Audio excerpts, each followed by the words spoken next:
21일 화요일 당신의 클래스를 높여드리는 아침. 상암동 클래스. 안녕하세요. 이가혁입니다. 안녕하세요. 김하은입니다. 요즘 일교차가 크고서 미세먼지까지 심하다 보니까 저도 그렇고요. 주변에서 목이 좀 칼칼하다 이런 분들이 많더라고요. 이럴 때 따뜻한 차나 물 자주 마시면 좋잖아요. 어제 마침 저희 생방송 인증샷 올려주신 분 중에 네. 차를 마시는 장면이 있었는데요. 자, 일단 어제 생방송 인증 사진 당첨자 두 분 자막으로 띄워드리겠습니다. 네. 자, 이 두 분 중에 K.AGNES72님 어렵습니다. 사진 크게 한번 보겠습니다. 네. 자, 차 두 잔 준비하고 시사 프로그램 시청 중이라고 말씀을 하시면서 티백 우리고 있는 컵 두 개 딱 올려놓으신 사진 저렇게 올려주셨습니다. 따뜻한 차 드시면서 상클 보는 습관. 좋은 습관입니다. 네. 그 밑에 해시태그 샵 상암동 클래스 말고도 샵 좋은 시간, 샵 유의 시청. 오. 고맙습니다. 다른 프로그램도 좋은 거 많은데 아주 유의 시청 감사합니다. 오늘도 여러분의 페이스북이나 인스타그램에 사진 올려주시면 두 분 뽑아서 영화 관람권 보내드리니까요. 많이 올려주시기 바랍니다. 또 올리실 때 샵 상암동 클래스 해시태그 달아주시는 거 잊지 말아주세요.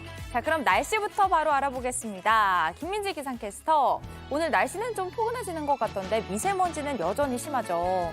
네, 절기상 춘분을 맞으면서 나날이 따뜻해지고 있지만 미세먼지로 오늘도 공기질은 좋지 않겠습니다. 오늘 미세먼지 비상저감 조치는 시행되지 않지만 수도권과 충남, 전북은 초미세먼지 농도가 나쁜 단계 보이면서 하루 종일 공기가 매우 탁하겠는데요.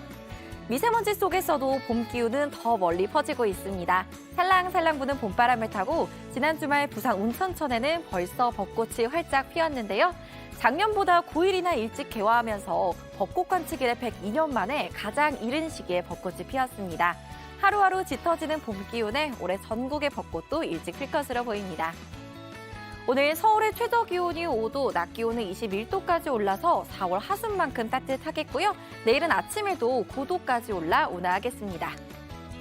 오늘 중부를 중심으로는 맑은 하늘 드러나겠습니다. 남부지방은 대체로 흐리겠고 제주와 남해안은 빗방울이 살짝 스치겠습니다. 현재 서울 5도, 대구, 광주 10도로 전국이 영상 기온 보이고 있습니다. 낮 기온은 전국이 20도 안팎에 머물겠는데요. 대전, 청주 23도, 광주 24도로 완연한 봄을 만끽할 수 있겠습니다. 춘분인 오늘이 지나면 내일부터는 낮이 점점 더 길어지겠고요. 기온도 오름세 보이면서 봄 기운이 물씬 느껴질 전망입니다. 날씨였습니다. 생방송 상암동 클래스 네이버와 유튜브 JTBC 뉴스 계정에서도 실시간으로 보실 수 있습니다. 화요일 아침 교통 상황 어떨지 알아보겠습니다. 한국도로공사 나와주세요.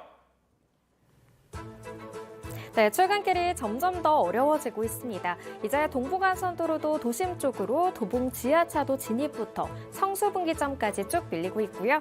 행주대교부터 한강대교까지 가는데 강변북로의 경우는 53분, 또 올림픽대로는 48분 정도 소요됩니다. 올림픽대로 공항 방향으로는 암사대교와 잠실대교, 그리고 한남대교 주변에서 짧게씩만 이어지고요. 분당 수서로 타고 도심 쪽으로 향하신다면 복정부터 탄천 1교까지 쭉 밀립니다.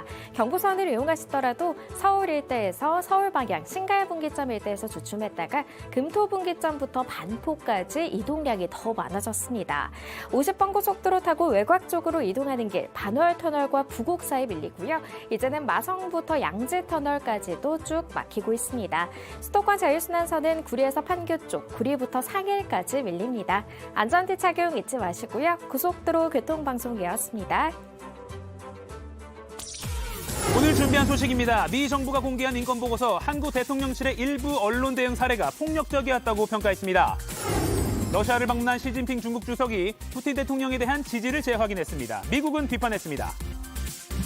尊敬的普京总统，我也称你为我亲爱的朋友，高兴能够应你之约，再一次 프랑스에서 62세인 정년을 2년 늘리는 연금 개혁안 입법이 마무리됐습니다. 총리 불신이 많은 부결됐습니다.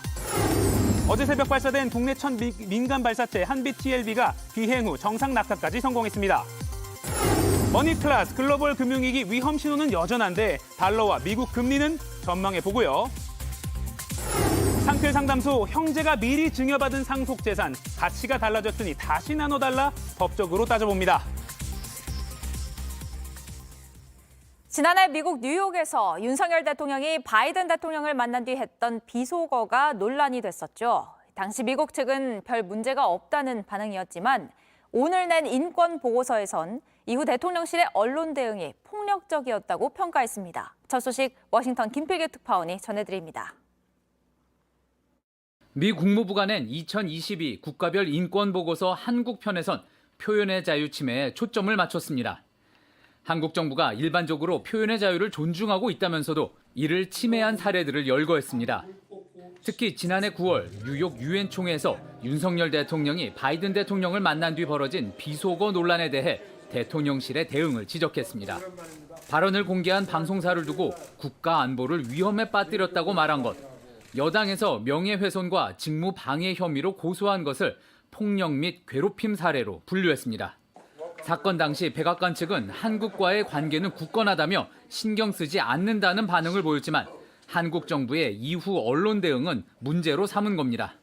또 보고서는 개인이나 언론 검열에 명예훼손법이 사용되고 있다며 한동훈 법무장관에 대한 발언으로 유시민 전 복지부 장관이 벌금형을 받은 사례, 또 김건희 여사를 비방한 유튜브 채널이 사무실 압수수색을 당한 사례를 거론했습니다.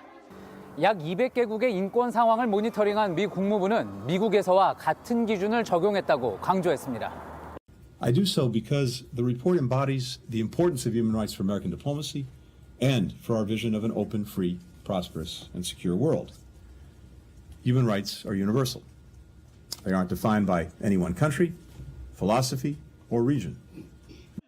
한편 북한에 대해선 김씨 일가가 이끄는 권위주의 국가로 정의하면서 자의적인 체포와 고문, 살인뿐 아니라 인신매매와 아동노동 같은 비인도주의적 행위가 만연하다고 지적했습니다.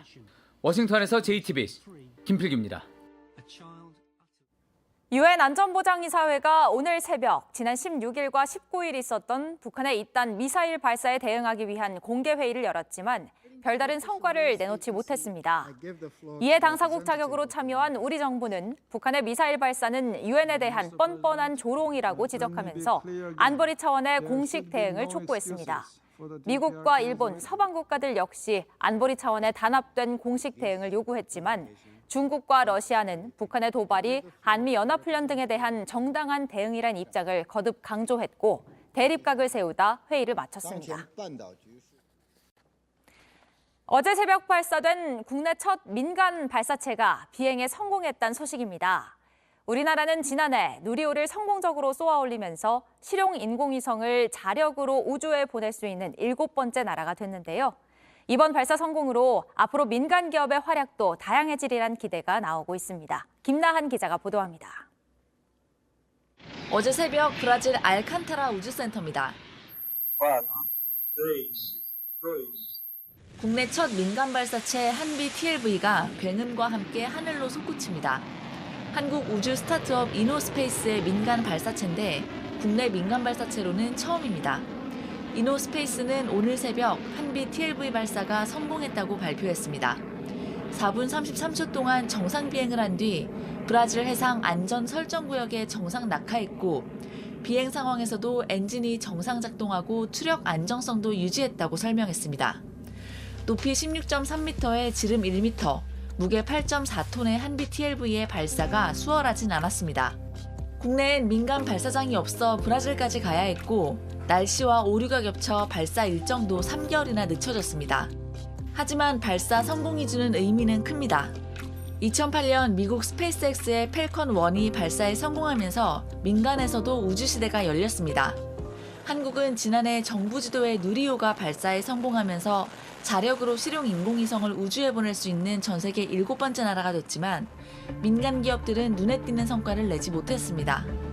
이번 발사 성공으로 국내 민간 기업도 소형 위성을 수송하는 발사체 제작에 가장 큰 기술적 난관을 넘었다는 평가입니다.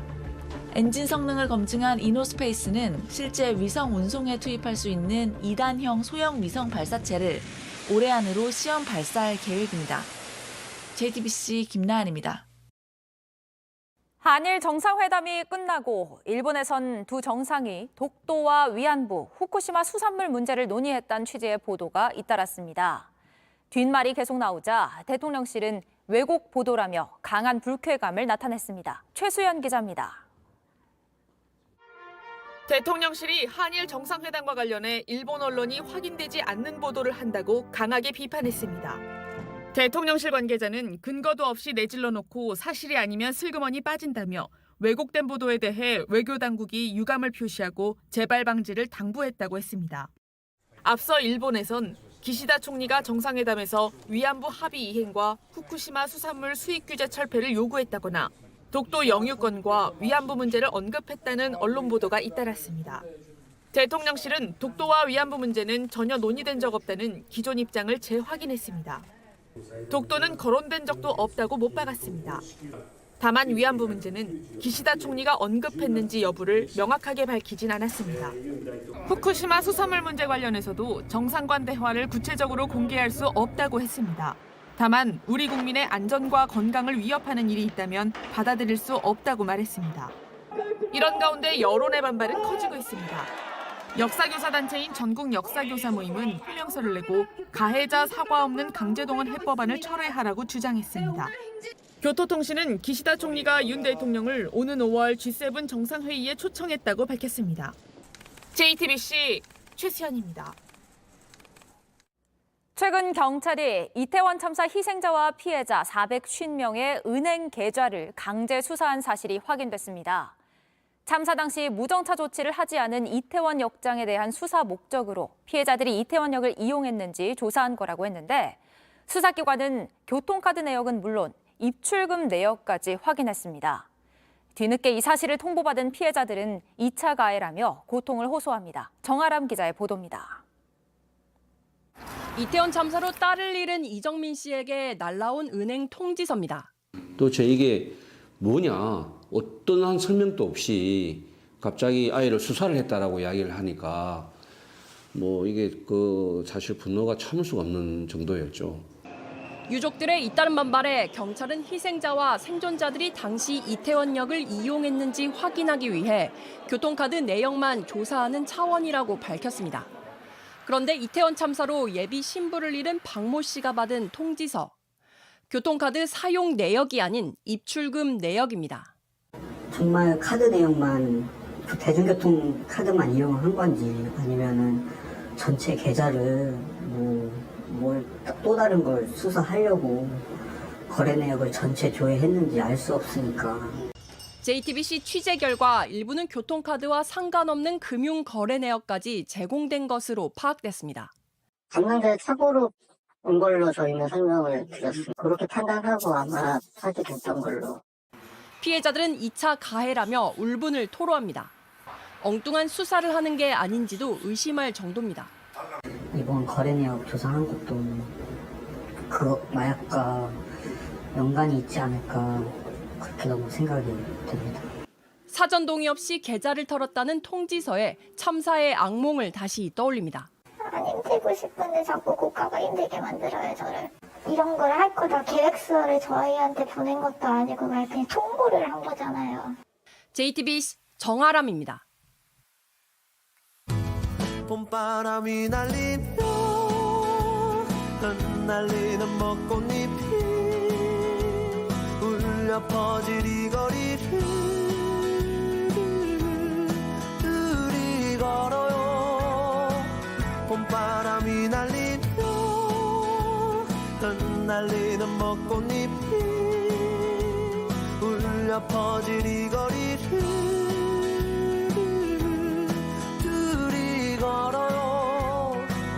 두 분 뽑아서 영화 관람권 드리는 생방송 인증샷 이벤트 계속하고 있습니다. 여러분의 인스타그램이나 페이스북에 이 방송 보시는 장면 샵 JTBC 샵 상암노클라스 이 해시태그 달아서 올려주시면 됩니다. 지금 폰 꺼내셔서 찍어주세요. 네. 오늘도 도시락 이슈 이도성 기자, 월드클래스 이용주 캐스터 나왔습니다. 안녕하세요. 안녕하세요. 안녕하세요. 반갑습니다. 찰칵찰칵. 찰칵찰칵 좋습니다. 인증샷 타임. 네, 그럼 첫 번째 도시락부터 열어볼까요? 네, 바로 가보도록 하겠습니다. 첫 번째 도시락 꺼내보겠습니다. 바로 가겠습니다. 하나, 둘, 셋. 빠밤. 어머니는 무죄. 말다운 편에 들어갔죠. 이게 지난해 12월 강원도 강릉에서 할머니가 운전하던 차에 타고 가다가 숨졌던 12살 손자, 이 급발진 의심사고로 숨졌는데요. 기억하시겠습니다. 네, 기억납니다. 네, 이 손자를 잃은 할머니는 피의자가 됐고 어제 첫 조사를 받았습니다. 이 피해자가 아니라 피의자였습니다. 사고 당시 영상 먼저 보시죠. 네, 검은색 SUV가 갑자기 빠르게 질주하죠. 앞차를 저렇게 들이받고도 계속해서 앞으로 향해 갑니다. 그리고 중앙 분리대를 들이받은 뒤에 저렇게 나라가 수로에 떨어졌습니다. 이 60대 여성 A씨가 운전했던 차량인데요. 곁에는 손자인 12살 이도현 군이 타고 있었습니다. 이 사고는 CCTV와 블랙박스 등에 고스란히 담겼는데 당시 급박했던 상황 다시 한번 보시죠. 이게 안 돼. 물러나. 네, 이 사고로 이도현 군이 숨졌고 운전자인 할머니도 크게 다쳤습니다. 네, 안타까운 사고입니다. 그때 보도됐을 때 참 충격적이었는데요. 다시 한번 고인의 명복을 빌겠습니다. 그런데 할머니가 말한 대로 피의자가 됐어요. 네, 맞습니다. 이 경찰은 할머니가 운전을 잘못했다고 보고 있습니다. 국립과학수사연구원이 실시한 차량 정밀 감식에서 차체 결함이 발견되지 않았다고 하는데요. 할머니가 1차 추돌 전 변속기를 중립으로 바꿨다가 다시 주행 모드로 변경한 점도 근거로 들었습니다. 네. 하지만 이 A씨 가족과 법률 대리인은 명백한 급발진 사고라고 주장하고 있습니다. 국과수에서 제대로 조사하지 않았고 자동 긴급 제동 장치도 작동하지 않았다고 밝혔습니다. 그 ECU의 소프트웨어 결함에 의해서 발생하는 건데 그 부분에 대한 소프트웨어 결함 분석은 전혀 하지를 않습니다. 그렇기 때문에 부실한 조사 결과고. 할머니는 교통사고 특례법에 따라 입건됐는데 과실치사 혐의입니다. 실수로 사고를 내 손자를 숨지게 했다는 건데요. 그래서 사고 104일 만인 어제 경찰서를 찾았습니다. 피의자 신분이었습니다. 가족 인터뷰 들어보시죠. 어쨌든 어머니는 죄가 없음을 저희는 확실히 하고요. 어머니가 앞으로 평생 안고 가셔야 될 그 죄책감을 오늘 이 조사 이후로 좀 덜어내셨으면 좋겠습니다. 참 아들이 세상을 떠났고 또 자신의 어머니가 지금 피의자가 된 상황에서 이렇게 인터뷰를 어떤 마음으로 했을지 참 가늠조차 할 수가 없습니다. 맞습니다. 그렇죠. 근데 사실은 저거 그 화면을 봐도 뭔가 좀 많이 이상해 보여요. 네. 그렇죠. 그런데 이 차량에 결함이 있는 걸 운전자, 이 소비자가 이걸 어떻게 다 증명을 할 수 있어요? 그 제조사가 이거를 증명해야 되는 거 아닐까요? 네, 쉽지 않지만 현재로서는 법이 그렇습니다. 네. 이 현행 제조물 책임법에 따라서 운전자가 차량을 정상적으로 사용했고 차량에 결함 없이는 일어나지 않을 사고였다는 걸 피해자가 증명해야만 손해배상 책임이 인정되기 때문입니다. 이게 쉽지는 않겠죠. 그래서 유가족 측은 제조사를 상대로 민사소송을 제기하고 급발진 의심사고 시 제조사가 결함 유무를 입증하도록 법을 바꿔달라는 국민청원을 내기도 했습니다. 급발진 사고마다 이런 식으로 어떻게 피해자가 사고를 당한 사람이 이거 입증하냐라는 논란이 많았는데 이번에도 그런 또 논란이 반복되는 것 같습니다. 네, 다시 한번 고인의 명복을 빌겠고요. 경찰이 어떤 결론을 내릴지 지켜보겠습니다. 다음 도시락 보여주시죠. 네, 두 번째 도시락 바로 뒤집어 보겠습니다. 네. 하나, 둘, 셋. 빠밤. 캠핑카 출장인데요. 이 충남 아산시의회 소속 국민의힘 시의원들이 호주로 출장을 갔는데 이 일정을 보니까 대부분 유명 관광지였고 또 캠핑카로 다녔다는 걸로 저희 JTBC 취재 결과 확인됐습니다. 이 최규진 기자가 보도한 내용인데요. 사진 먼저 보시죠. 네. 네, 온천욕을 하는 모습이죠. 손가락으로 V 표시도 하고 즐거운 한때를 보내고 있는 것 같습니다. 이 시의원들 지난달 5일부터 10박 12일 동안 복지와 문화정책 등을 경험하고 국내 적용법을 모색한다라는 이런 취지로 호주 출장을 다녀왔습니다.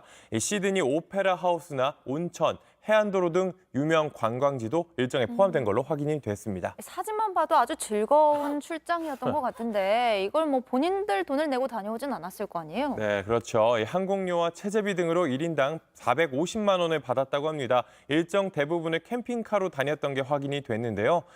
캠핑카 저는 못 타봤는데 낭만적이네요. 네, 좋은지 모르겠네요. 출장에 다녀온 시의원 인터뷰 들어보시죠. 예. 호주 같은 경우는 이제 거리감이 있어가지고 일부러 캠핑카를 한 거예요. 숙박을 만약 호텔로 하게 되면 금액이 더 배로 비싸지는 거예요. 비교 경쟁을 하다 보면은 아실 거예요. 여행을 가보셔도 아실 거예요. 그 캠핑카를 탔기 때문에 뭐 그나마 싸게 다녀온 거다. 뭐 이런 얘기인데 사실은 그 이가영 앵커도 친한 그 빠니보틀이라는 낭만적인 유튜버가 있잖아요. 좋아합니다. 최근에 오킹 씨랑 같이 호주 가서 저 캠핑카 캠핑카 탔던데 여행이죠. 그거 보고 지금 따라한 거 아니야? 팬들인가요? 네. 굉장히 합리적 의심 듭니다. 네, 그래서 뭐 이게 캠핑카로 관광에 다녀온 게 아니냐 그런 의심 충분히 할 수 있을 만한 상황이죠. 외유성 출장이 아니냐는 지적에 대해서 입장을 밝혔는데요. 이 부분도 들어보시죠. 네. 이거는 생각하는 부분마다 달라요. 외유성 이런 건 아니었다는 말씀이시죠? 외유성이 뭐예요? 호주 시드니와 멜버른 한번 검색을 해보세요. 그러시면 아실 거예요. 네, 취재가 시작된 이후에 공식 보고서를 제출했는데요. 현지 전문가나 시의원 등을 만난 내용은 없었고 캠핑카 사진도 제출하지 않았다고 합니다. 국민의 세금이 들어간 출장입니다. 뭐 다른 말 필요 없습니다. 이런 게 반복되고 있는데 이것도 좀 반복 안 됐으면 좋겠습니다. 유튜버 하고 기억하겠습니다. 싶으면 본인 돈으로 해야죠. 유튜버 하고 싶으면. 그러게요. 예. 자, 다음 도시락도 열어주시죠. 네, 세 번째 도시락도 가볼게요. 반찬통이라고 어제 누가 하시더라고요. 도시락입니다. 뒤집겠습니다. 하나, 둘, 셋. 빠밤. 이 XXX야. 딱 봐도 안 좋은 말인 것 같죠. 네. 이 말, 전쟁 중인 우크라이나에 무단 입국한 혐의로 기소된 해군 특수전전단 대위 출신 유튜버 이근 씨가 어제 첫 재판을 받았습니다. 네. 그런데 이 재판이 끝난 뒤에 이런 험한 말을 내뱉었는데요. 당시 모습 준비했습니다. 다시 한번 제가 여권 위반에 대해서는 사과하겠습니다. 방금 저를 폭행하시면 어떻게 생각하십니까? 저를 폭행하시면 어떻게 하십니까? 마세요. 아니 하지 마세요. 재물 손괴? 죄송합니다. 재물 손괴입니다. 어쩔 건데. 하지 마세요. 와, 이 이 분위기가 너무 험악하네요. 저 앞에서 찍다가 카메라를 잃어버린 네. 그분도 이제 유튜버잖아요. 맞습니다. 뭐 구제혁인가 그분인데 레카 하시는 네, 네. 분이죠. 근데 저 둘이 사이가 안 좋은 건 알겠어요. 근데 왜 안 좋은 거예요? 네, 방금 보시는 대로 이 해당 남성 그리고 이 이영주께서 설명한 대로 유튜버입니다. 네. 몇 달 전부터 이 씨가 빚 수천만 원을 지고 이를 갚지 않았다라는 의혹을 제기해왔는데요. 이 씨는 허위 사실이라고 반박했는데 이 두 사람이 저렇게 법원에서 딱 마주친 겁니다. 그래서 충돌을 했고요. 이 영상에 나오지 않지만 재판이 끝난 뒤에 법정 밖 복도에서 이 유튜버가 계속 질문을 하니까 이 씨가 욕설과 함께 주먹으로 얼굴을 때렸고요. 건물 밖에 나가서 이런 상황이 벌어졌습니다. 이 유튜버가 들고 있던 휴대전화를 손으로 쳐서 날려버린 그런 상황이 발생했습니다. 그래서 그 폭행 이야기가 나오는 거군요. 네. 근데 이 씨가 받는 혐의가 또 있지 않나요? 네, 여권법 위반 외에도 하나 더 있습니다. 지난해 7월에 차량을 운전하다가 오토바이와 사고를 낸 뒤 별다른 조치 없이 떠난 혐의도 함께 기소가 됐는데요. 이 씨는 여권법 위반에 대해서는 잘한 것이라고 생각한다면서 혐의를 모두 인정했습니다. 그러니까 우크라이나에 다녀올 수밖에 없는 그런 상황이었다라고 밝힌 거고요. 네. 이 도주치상, 뺑소니 혐의에 대해서는 시시비비를 재판에서 밝히겠다고 말했습니다. 다음 공판은 다음 달 24일 열립니다. 근데 방금 그 상황에 대해서 이근 전 대위가 폭력은 잘못했다고 하는 비판을 받지만 분명히 저 앞에서 너무 얼굴에 가까이 대고 찍는 그 유튜버도 잘못했다라는 여론도 있다는 거 분명히 짚어드립니다. 자, 오늘 잘 들었습니다. 그럼 월드클래스로 가볼까요? 굿모닝 대한민국. 자, 오늘도 국제 정세 소식으로 시작하겠습니다. 먼저 프랑스 한번 가볼까요? 네. 마크롱 대통령이 의회를 건너뛰고 연금 개혁안을 강행했죠. 연일 시민들은 거리에서 반대 시위를 벌이고 있는 가운데 야당이 우리 시각으로 오늘 새벽 총리에 대한 불신임안을 표결에 붙였습니다. 결과는 부결, 결국 하원 문턱을 넘진 못했습니다.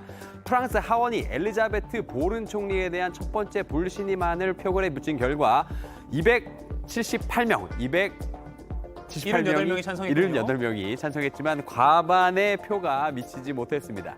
극우 성향의 국민연합이 발의한 두 번째 불신임안도 표결에 붙였는데 이 역시 부결됐습니다. 그럼 총리직이 유지된다는 뜻이네요. 그러니까 더 내고 늦게 받는 게 연금 개혁안의 핵심인 것 같은데 이게 사실 남의 일만은 아닌 것 같습니다. 그렇죠. 이게 또 우리랑 또 관련이 있는데 우리의 그 국민연금이 2057년이면 고갈된다는 보도가 있었죠. 네. 게다가 저출산까지 심각해지면서 연금 문제는 이게 남의 일이 아니라는 게 평가인데요. 자, 어쨌거나 이 마크롱 대통령 입장에선 자신이 했던 이 약속은 지킬 수 있게 됐지만 의회 패싱 등으로 이 과정에서 입은 정치적 내상이 가볍지 않습니다. 한때 한데 지지율이 23%까지 떨어졌고요. 반정부 시위가 끊이질 않고 있습니다. 프랑스 최대 쇼핑몰을 시위대가 장악했고 낭만의 도시 파리 곳곳에선 쓰레기 더미가 타오르면서 시위대와 경찰이 뒤엉키고 또 주변 도로가 모두 마비됐습니다. 최근 닷새간 이어진 시위로 500여 명이 경찰에 체포되기까지 했습니다. 네, 화면을 보니까 현지 상황이 상당히 이렇게 격화된 모양인 것 같은데 뭐 프랑스 연금개혁법안이 통과되긴 했지만 이 파장 어디까지 갈지 계속 지켜봐야겠습니다. 다음 소식 전해주시죠. 예, 이번에는 어제 전해드렸던 러시아로 가보겠습니다. 시진핑 중국 국가주석이 러시아 모스크바에서 푸틴 대통령을 만났습니다. 비공식 2박 3일 일정으로 긴밀한 이야기가 오갈 전망인데요. 우선 두 정상이 만나는 영상부터 보시죠. Во всем мире это вызывает неподдельный интерес, и мы даже немножко вам завидуем. Мы внимательно ознакомились с вашими предложениями по урегулированию острого кризиса на Украине. Конечно, у нас будет возможность обсудить этот вопрос. 尊敬的普京总统，我也称你为我亲爱的朋友，高兴能够应你之约，再一次。 야, 친구라는 말까지 나오고 분위기가 아주 좋은데요. 그 시 주석이 러시아를 방문한 게 그러니까 우크라이나 전쟁 발발 후에 방문한 거는 이번이 처음이잖아요. 예, 그렇습니다. 해외에서 만난 것은 6개월 전쯤 있었는데 러시아 방문은 전쟁 이후에 처음입니다. 네, 서로 막 광요하면서 친구라고 했는데 네. 이 두 정상의 만남 사실 이제 불편한 쪽은 따로 있잖아요. 네, 그렇죠. 역시 아주 강하게 규탄했습니다. 토니 블링컨 국무장관의 말 들어보겠습니다. That President Xi is traveling to Russia days after the International Criminal Court issued an arrest warrant for President Putin suggests that China feels no responsibility to hold the Kremlin accountable for the atrocities committed in Ukraine, and instead of even condemning them, it would rather provide diplomatic cover for Russia to continue to commit those very crimes. 블링컨 장관은 이번에 중국이 정전 협상 카드를 다시 꺼내들 것으로 예상한다면서 러시아군이 우크라이나에서 철수하지 않는 정전 협상안은 재침공을 위한 시간 끌기용이라고 비판했습니다. 그러면서 미국은 전쟁이 완전히 끝날 때까지 우크라이나에 무기 지원을 계속하겠다고 밝혔습니다. 미 국무부는 바로 로켓 탄약과 장갑차 등 우크라이나에 대한 3억 5천만 달러, 우리 돈으로 4,500억 원 규모의 추가 군사 지원을 발표했고요. 최근 유럽연합도 155mm 포탄 100만 발을 추가로 지원하기로 했습니다. 반대로 미국과 대립각을 세우고 있는 이란의 경우 러시아, 중국과 밀착하고 있다는 분석도 나와서 우크라이나 전쟁의 양상이 어떻게 흘러갈지 걱정됩니다. 네. 자, 계속해서 인터넷과 소셜미디어에서 화제가 되고 있는 영상들 보시겠습니다. 네. 자, 요즘 빛공해 때문에 도심에서 별 하나 보기도 쉬운 일이 아닙니다. 별 본 지 오래된 것 같아요. 맞아요. 하지만 이번만큼은 다릅니다. 화면 보시죠. 미국 캘리포니아주에 밤하늘을 긴 꼬리가 달린 빗줄기 수십 개가 수놓고 있습니다. 자, 이게 뭘까요? 그 보기 힘들다는 유성우? 아니면 UFO일까요? 이 사람들의 눈길 이거 굉장히 많이 끌고 있습니다. 오늘 생긴 거 보면 혜성 아니에요? 혜성일까요? 지금 40초 동안이나 포착됐는데요. 소원을 몇 개나 빌 수 있을까요? 하필 종교적 명절인 성 패트릭스데이에 나타나가지고 사람들의 반응이 더욱 열렬했습니다. 자, 말씀하신 대로 뭐 이게 혜성 아니냐, 소행성이 떨어지는 거 아니냐, 네네. 갖은 추측이 난무를 했지만 정체는 바로 우주 쓰레기였습니다. 진짜 예상치 못했던 대답이에요. 애기 쓰레기였어요. 자, 그런데 아무튼 이번 건 2020년 국제우주정거장에서 버려진 통신 안테나가 지구 대기권에 재진입하면서 연수된 것으로 밝혀졌습니다.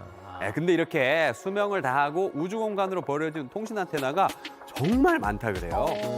지난 2009년만 해도 300kg 넘게 우주 쓰레기가 됐다고 합니다. 근데 이 중 10%는 재진입 과정에서도 완전히 녹거나 하지 않고 지구에 떨어질 수 있다고. 그러니까 그게 문제인데 어디에 떨어질지 정확히 예측하는 맞아요. 것도 쉽지 않다고 해가지고 진짜 마른 하늘에 날벼락이 될 수 있는 거죠. 내가 맞으면 어떡해. 네, 머리 위에. 네, 근데 전문가들이 우주 쓰레기에 대한 이 대책 마련이 시급하다고 이렇게 다 같이 입을 모으고 있습니다. 현재 지구 궤도를 돌고 있는 우주 쓰레기가 1mm 미만의 미세한 조각까지 합치면 100조개도 넘는다 그래요. 네, 국제조약 체결을 촉구하는 성명서도 발표했다고 하니까 빠른 움직임, 대책안 한번 기대해 보겠습니다. 네. 자, 이번에는 미국의 한 아침 뉴스 현장입니다. 우리 상클처럼 앵커들이 날씨 막내를 이제 불러보는데요. 자, 불러주세요. 날씨 막내 나와주세요. 나옵니다. 자, 그런데 자, 자, 이렇게 카메라 앞에 어이구. 카메라 앞에 등장한 기상캐스터가 갑자기 이렇게 눈이 풀리면서 쓰러지고 맙니다. 지금 실제 상황인 거죠? 예, 이게 실제 상황이고 라이브로 이 방송이 됐어요. 생방송으로 고스란히 송출된 장면입니다. 자, 예상치 못한 상황에 모두를 당황시켰는데요. 예, 재빨리 다른 화면으로 넘겨서 수습하고 쓰러진 기상캐스터는 곧바로 병원으로 옮겨졌습니다. 아니 이게 너무 놀라서 이게 실제 상황인지 뭔지 모르겠는데 괜찮은 거예요? 네, 진단 결과 심장 판막 이상 때문에 쓰러진 것으로 밝혀졌는데요. 만약 병원에 빠르게 이송되지 않았더라면 이 목숨까지 위험할 수도 있었다고 합니다. 게다가 이게 또 혼자 있다가 쓰러진 게 아니라서 정말 천만다행이었다고 하더라고요. 아니 뭐 괜찮은 거잖아요. 예, 예. 이게 다 보는 데서 그나마 사람이 많은 데서 쓰러져서 천만다행이네요, 진짜. 예, 맞죠. 추후에 그녀는 자신의 소셜미디어를 통해서 몸 상태가 호전되고 있다는 소식을 전하면서 재빨리 대처해준 동료들에게도 고맙다는 인사를 전했습니다. 자, 다시 건강한 모습으로 볼 수 있으면 좋겠고요. 여러분 오늘도 건강한 하루 보내세요. 지금까지 월드클래스였습니다.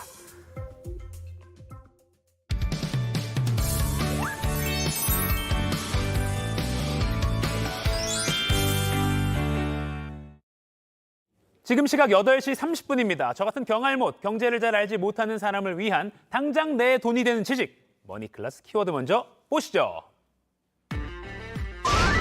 글로벌 은행 위기, 달러는 안전한가? 전 세계 금융시장, 불안한 상황이 이어지면서 은행에서 인출된 돈이 빠르게 안전자산으로 이동하고 있습니다. 그런데 말입니다. 파산한 미국 실리콘밸리 은행이 이 세계에서 가장 안전하다고 알려진 그 미국 채권에 투자했다가 낭패를 본 게 발단이다. 뭐 이런 소식이 전해지면서 미국 채권도 못 믿겠다. 달러 패권도 흘린들리는 거 아니야? 뭐 이런 얘기가 나옵니다. 미국 은행 파산이 달러와 환율에 미치는 영향 알아보고요. 우리의 투자 포인트도 점검해 보겠습니다.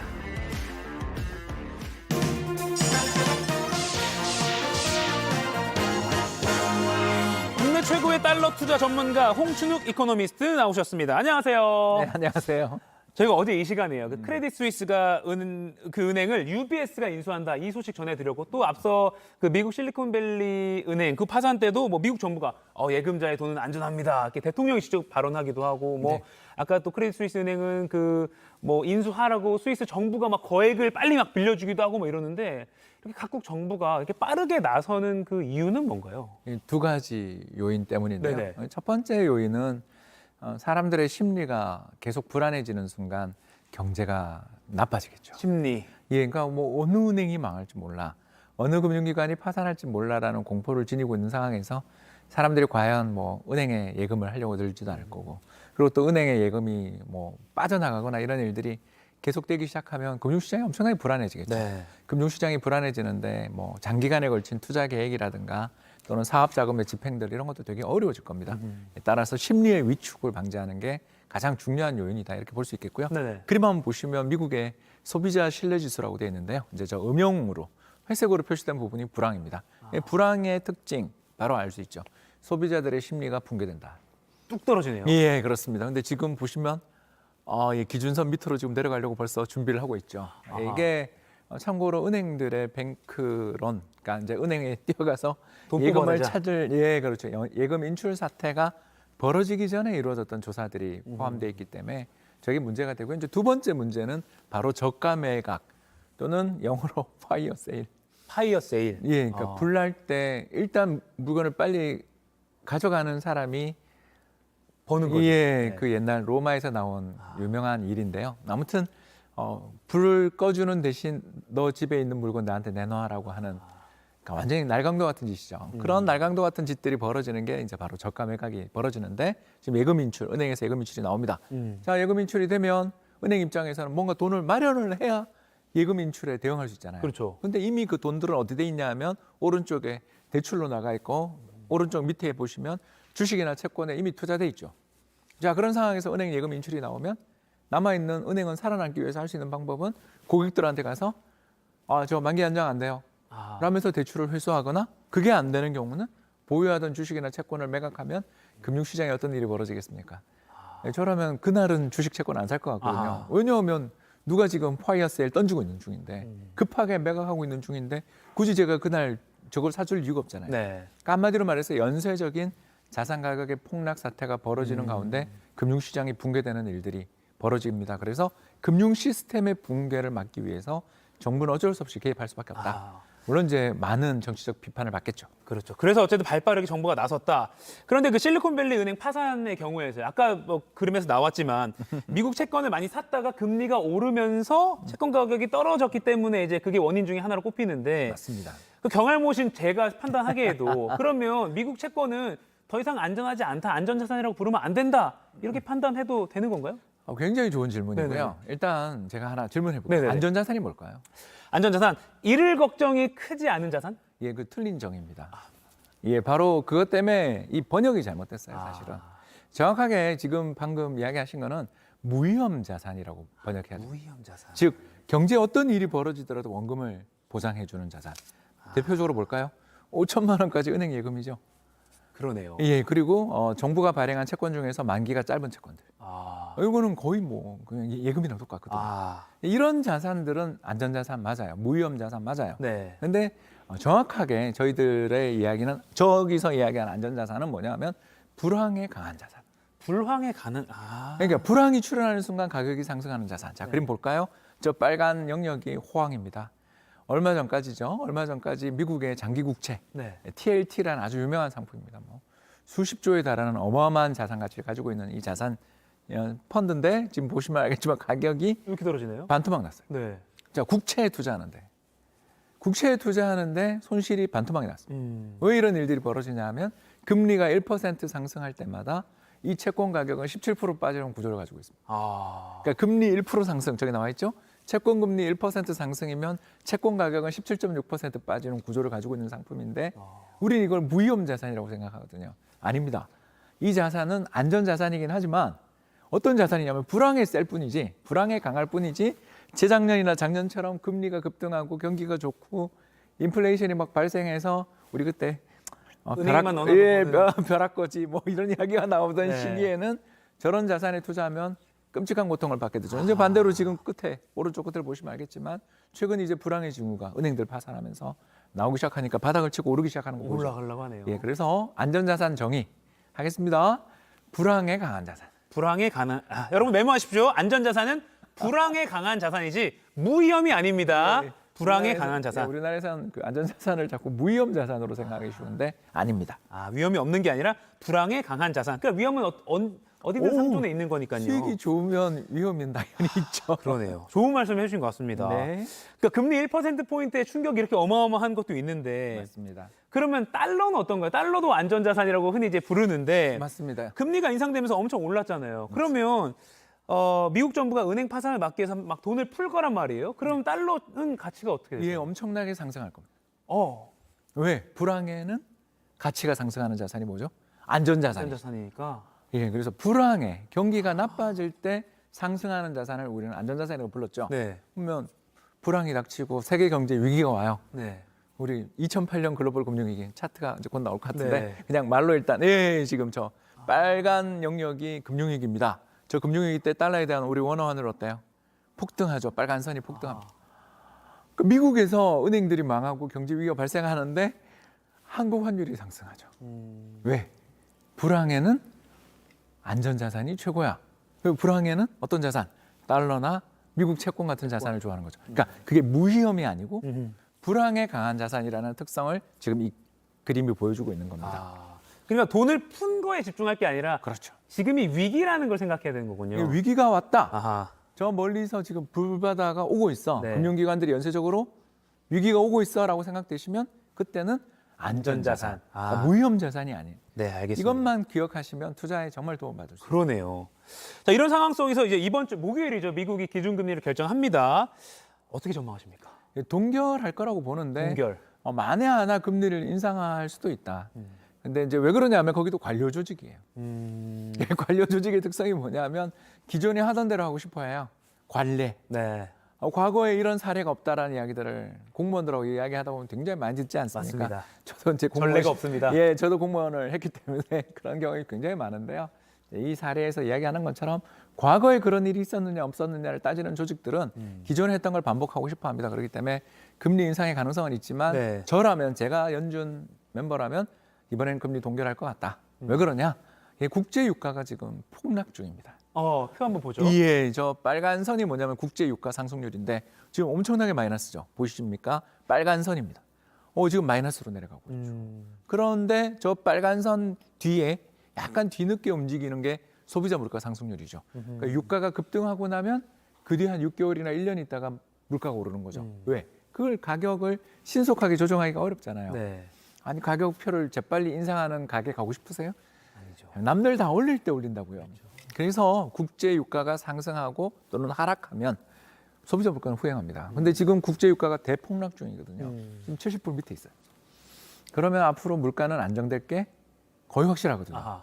그런데 물가가 안정될 게 확실하고 은행이 지금 연쇄 도산의 리스크가 있는데 금리를 인상할 이유가 없죠. 그러나 만에 하나 할 수도 있다. 이게 참 저희 나라, 우리나라 한국은행이면 좋겠는데 딴 나라 거기다가 전 세계의 돈들을 관리하는 미국 중앙은행의 정책 태도에 대해서 우리가 뭐 압력을 가할 수가 없으니까 일단 인상할 수도 있다 정도는 말씀드릴 수 있겠습니다. 알겠습니다. 오늘 그러니까 불황에 강한 자산이 안전자산이지 위험이 없는 자산이 안전자산이 아니다. 그러니까 위기 때는 안전자산을, 그 개념에서 안전자산을 추구하자, 이렇게 정리를 하겠습니다. 지금까지 홍춘욱 이코노미스트와 이야기 나눠봤습니다. 고맙습니다. 감사합니다.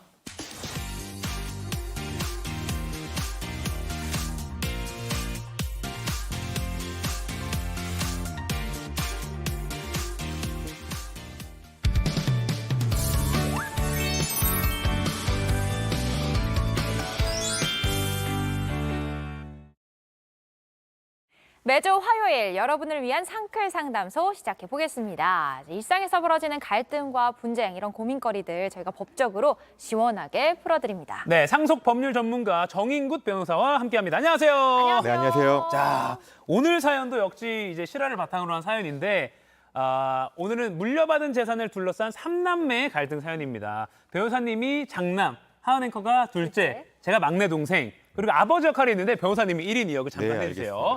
자, 지금부터 들려드릴 내용은 실제 사례를 방송에 맞게 각색한 내용입니다. 그럼 사연 함께 보시죠. 아니 누나, 아버지 돌아가시기 전에 재산 나눠주신 이유가 뭐야? 이렇게 유산 때문에 싸우지 말라는 거잖아. 근데 이렇게까지 해야겠어? 아버지가 지하에서 우시겠다 진짜. 야, 우리가 지금 누구 때문에 법정까지 가게 됐는데 아버지가 너 하는 꼴 보면 뭐라고 하시겠니? 생전에 공평하게 나누라고 하셨잖아. 네가 받은 주식이 80억이 됐으면 나눠야지. 혼자서 다 먹으려고? 가혁아, 네가 우리 입장이면 가만히 있겠냐? 너 똑바로 해. 이게 무슨 일이냐고요? 문제는 아버지가 돌아가시기 전에 나눠주신 증여 재산에서 시작됐습니다. 예, 제가 이번 아버지 역할 하겠습니다. 네, 아버지입니다. 잘해주셔야 돼요. 예. 첫째가 신혼집이 필요하다고 하니까 내가 집을 물려줄게. 지금 건강도 안 좋고 너희들 이대로 두면 계속 싸울 것 같거든. 다른 재산도 이번 기회에 다 정리를 하자. 지금 첫째한테 줄 집이 10억 원 정도니까 나머지 둘째, 셋째도 그 정도 줄게. 필요한 거 말해봐라. 아빠, 저는 결혼 준비도 해야 하고 하니까 현금으로 그냥 10억 주세요. 저는 아직 현금 크게 필요 없고 아버지 회사에서 받으신 주식 그거 저 주시면 안 돼요? 그래, 지금 주식 시가가 마침 10억 원 정도 하니까 그럼 너희들 원하는 대로 다 줄게. 자, 너희들 원하는 대로 지금 10억씩 나눴다. 불만 없지? 여기 합의서니까. 자, 각자 서명들 해. 네.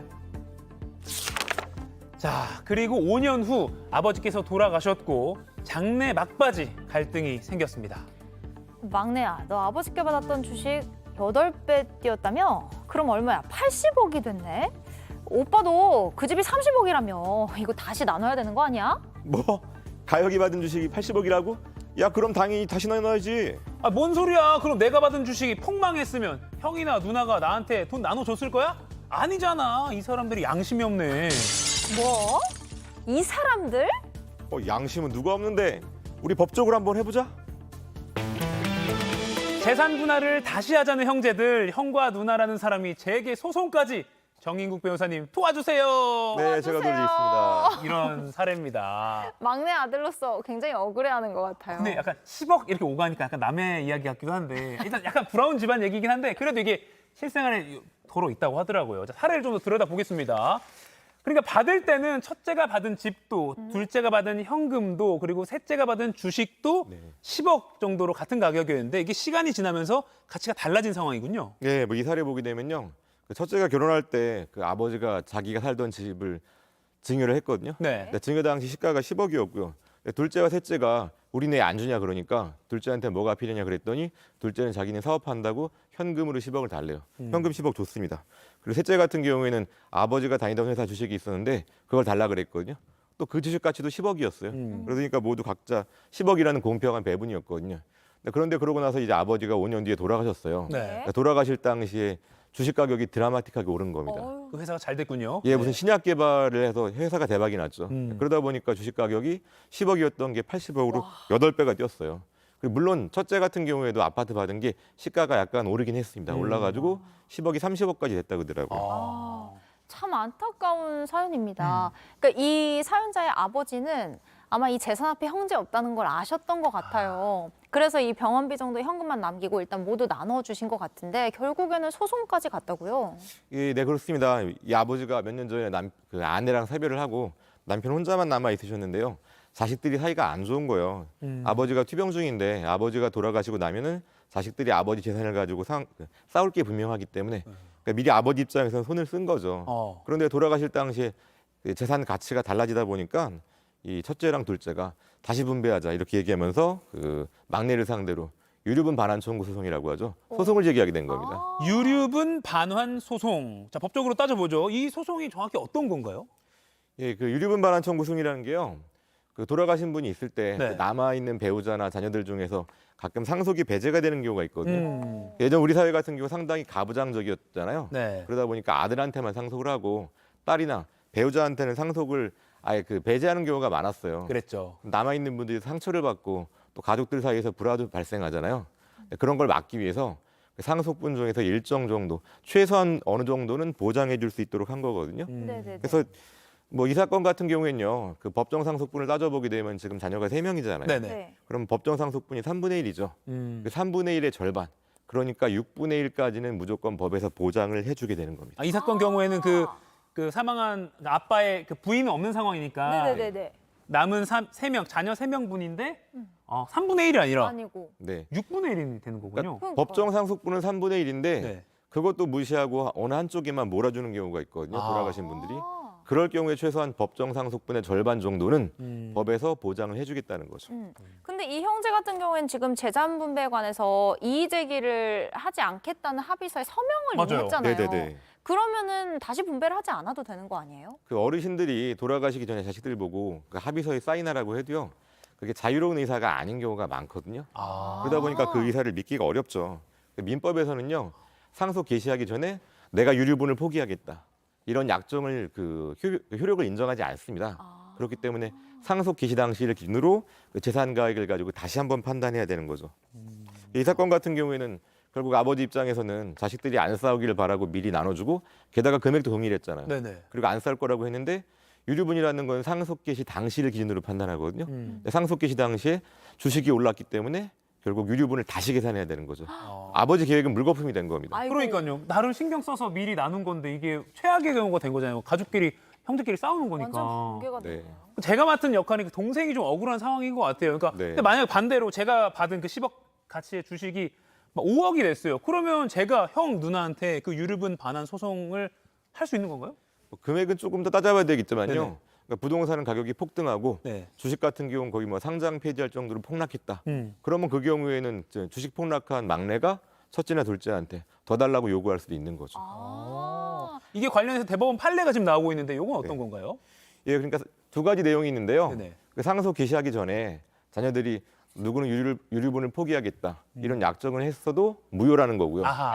그리고 유류분을 산정할 때는요. 증여받은 당시의 시가가 아니라 상속 개시, 그러니까 아버지나 어머니가 돌아가셨을 당시를 기준으로 판단하는 겁니다. 이게 중요하네요. 그렇죠. 그러니까 내가 생전에 미리 나눠줄게 할 때 그 증여할 때 시가 같은 게 영원히 불변하는 게 아니니까. 그걸 착각한 거구나. 그러니까요. 약간 좀 더 주의하셔야 될 부분은요. 그러니까 상속이 개시가 되고 난 뒤에 그 뒤에 가격 변동하는 건 상관이 없죠. 그렇죠. 그거 그러니까 돌아가시고 난 다음에 그러니까 정식으로 상속된 이후의 가치 변동은 이거는 그렇죠. 그건 유류분이랑 상관이 없는데 다만 상속 개시할 당시를 기준으로 보는 거죠. 아, 그렇군요. 그러니까 어쨌든 지금 이 삼형제 같은 경우에는 이러니 저러니 해도 결국 나눠야 하는 상황인데 그럼 이거 어떻게 나눠야 돼요? 중요합니다. 네, 뭐 세금 같은 건 다 빼고 계산해 보게 되면요. 그러니까 아버지가 사망할 당시에는 별다른 재산이 없었거든요. 미리 자식들한테 재산을 다 나눠주셨어요. 근데 보니까 그 재산 상속 증여할 당시에 네네. 첫째한테 아파트 10억, 그리고 둘째한테 현금 10억, 그리고 셋째한테 주식 10억 이렇게 30억이었잖아요. 네네. 그런데 그 뒤에 나중에 그 가격 변동이 있어가지고 그 셋째가 받은 주식이 80억이 됐죠. 그렇죠. 첫째가 받은 그 아파트는 아파트가 30억이 됐고, 그럼 합치면 120억이에요. 예. 120억이니까 각자의 상속분은 3분의 1이니까 40억이죠. 네네. 여기다 절반이니까 20억 정도의 유류분은 다 주장할 수 있는 거죠. 이 사람 같은 경우에 지금 첫째 같은 경우는 30억짜리, 그러니까 처음에 10억짜리 아파트를 받았는데 30억이 됐잖아요. 네. 그럼 자기 유류분을 초과했기 때문에 더 이상 반환 청구할 게 없는데 예. 둘째는 현금을 받았잖아요. 네네. 현금 10억인데 유류분은 20억 주장할 수 있단 말이에요. 그러면 10억만큼 추가로 달라고 첫째와 둘째한테 요구할 수 있는 거죠. 대충 보니까요. 네네. 첫째한테 첫째한테 요청할 수 있는 게, 그러니까 첫째가 셋째가 이게 첫째, 둘째, 셋째가 있을 때 네네. 둘째가 첫째한테 요청할 수 있는 게 한 7억 3천만 원. 네. 그다음에 셋째 막내한테 요청할 수 있는 게 첫째한테 요청할 수 있는 게 2억 2억 7천만 7천만 원. 원이죠. 그죠? 아파트니까. 네. 막내한테 할 수 있는 게 7억 3천만 원 정도입니다. 아, 그러니까 정리하면 아까 하은 씨가 맡은 역할, 그러니까 둘째 제 누나였죠. 네네. 누나가 현금 10억을 받았기 때문에 더 받아야 돼 지금. 예. 지금 장남한테랑 저한테 더 받아야 돼. 근데 이제 10억을 더 줘야 되는데 제가 다 10억 주는 게 아니라 저는 7억 3천을 주고 형은 아파트 오른 형은 2억 7천만 주고 이렇게 하면 된다. 근데 이것도 네, 어림잡은 계산인 거죠. 대충 그 정도 됩니다. 아, 그 정도. 네.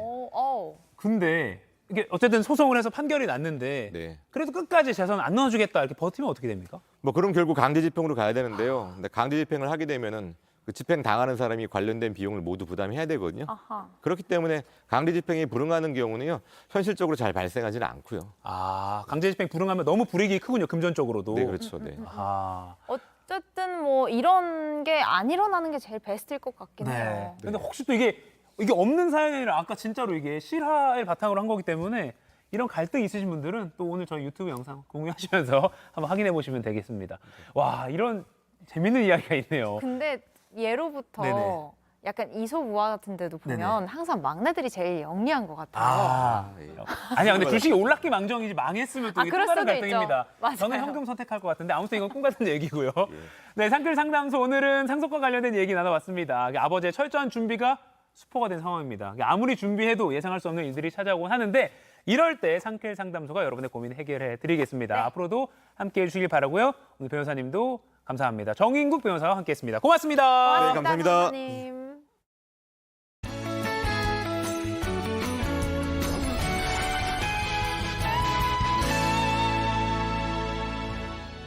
절기 춘분을 맞이하며 하루하루 날이 따뜻해지고 있습니다.